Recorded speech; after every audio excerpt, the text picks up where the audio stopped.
சங்க இலக்கியத்தில் இருந்து எடுக்கப்பட்ட இந்த பகுதியில் நாக இனத்தின் தலைவரான வாசுகி ஏலாபத்ரா என்ற முனிவரின் வார்த்தைகளைக் கேட்டு மகிழ்ச்சியடைகிறார். வாசுகி தனது சகோதரியான ஜரத்காருவை மிகுந்த கவனத்துடன் பாதுகாக்கிறார். தேவர்களும் அசுரர்களும் சேர்ந்து பாற்கடலை கடையும்போது வாசுகி கயிறாக பயன்படுத்தப்படுகிறார்.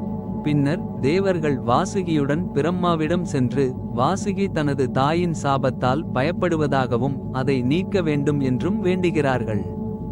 பிரம்மா ஏலாபத்ரா முன்பு கூறிய வார்த்தைகளை வாசுகி நிறைவேற்ற வேண்டும் என்றும் பாவிகள் அழிவார்கள், தர்மம் செய்பவர்கள் காப்பாற்றப்படுவார்கள் என்றும் கூறுகிறார்.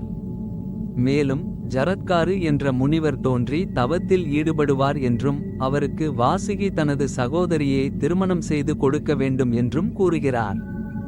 பிரம்மாவின் வார்த்தைகளை கேட்ட வாசுகி ஜரத்காருவுக்கு மனைவியை தேடத் தொடங்குகிறார்.